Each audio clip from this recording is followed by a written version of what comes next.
Today's Monday makeup lesson is part 3 in our eye space series. In this video, we're going to be focusing on eyeshadows, how to customize them to work for you and your eye space.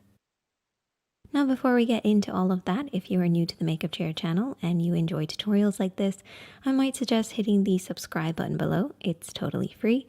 And if you're already subscribed, then thank you and welcome back. Now let's get started.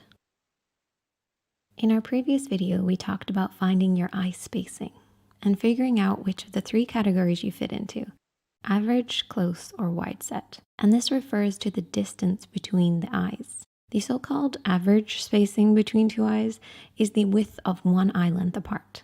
If it's less than 1 eye length apart, it's considered close set. If it's more than 1 eye length apart, it's considered wide set.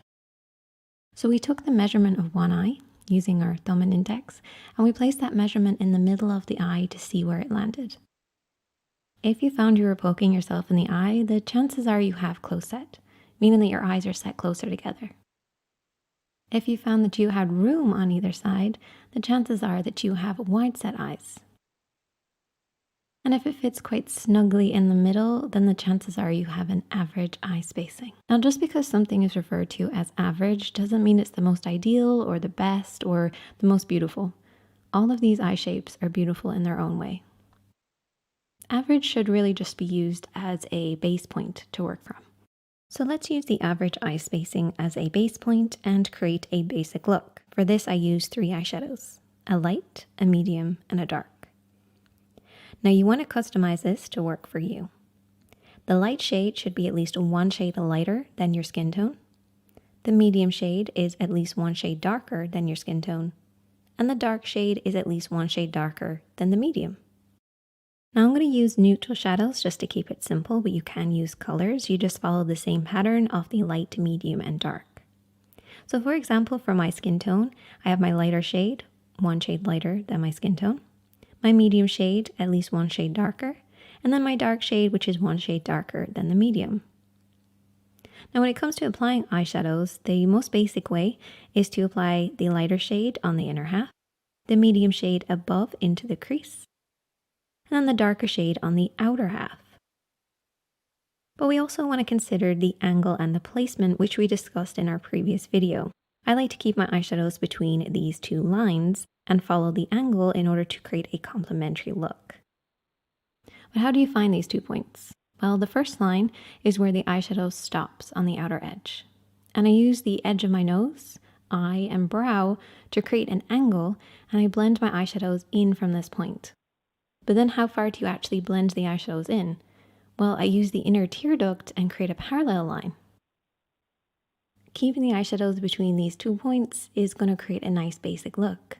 As you can see here, the eyeshadows are in between these 2 imaginary lines. They're following the angle and the shape to better complement the eye shape. So let's use this theory and adjust it for close-set eyes. Close-set eyes are set closer to the nose, and this often creates a natural shadowing effect on that inner corner. So what we want to do is to draw the eyes outwards, bringing that darkness out and bringing some light back in. We're still going to use a light, medium, and a dark. However, our light shade is now going to be at least 2 shades lighter than our skin tone. The medium shade is going to remain the same, at least 1 shade darker. And then our dark shade is going to still remain the same as 1 shade darker than our medium. We also need to consider the placement. So the placement lines are a little different for our close set. It's slightly tilted outwards, pulling the eyes apart. So instead of using the edge of the nose, eye, and brow, we're going to change this and use the dimple of the nose instead. And this then changes the angle. For the inner edge, we do pretty much the same as the average. We follow with a parallel line using the inner corner. That leaves us with these 2 lines. So using our placement lines, our lighter shades are going to start on that inner corner, following that angle, pulling the eyes apart. The medium shade is going to be blended up past the eye, again, bringing up towards the temples. And the darker shade is going to be kept quite low, similar to what you would see in a foxy eye makeup look. Now for wide set eyes, we want to adjust it again. So wide set eyes have a lot of natural lightness because they're typically further from the nose. So we want to adjust the eyeshadows to work for that as well. We're still going to use the light, medium, and dark. However, the light is now going to be pretty much matching the skin tone or a touch brighter instead of being lighter. The medium shade's going to remain the same. It's still going to be one shade darker than the skin tone, and the dark shade is still going to remain the same, one shade darker than the medium. And our placement lines are very similar to the average, just slightly adjusted. We're going to keep it quite tight on that outer corner, making sure the eyeshadows don't blend out past the eye. And we're also nudging that inner corner a little bit, or creating a vertical line from the dimple of the nose working upwards and bringing those eyeshadows really close to the nose. And I find what's best for a wide set is that the lighter shade sits in the middle.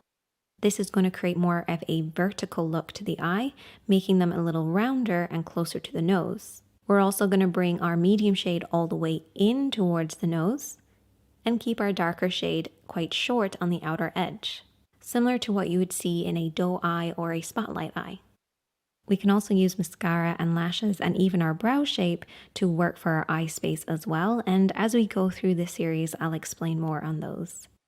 But don't forget to be creative. These are guides and not rules, so use them to better understand your makeup application, not control it. If you enjoyed this video, please give it a thumbs up. It really helps me understand what you like to watch. And if you have any questions, you can leave them here, or you can message me on my Instagram, which is @ShaneadyKatie. I will try and get back to as many people as I can. Check back soon for more on this series, or you can check the information box for the full playlist. As always, be kind to yourself, my friend, and I will see you in the next one.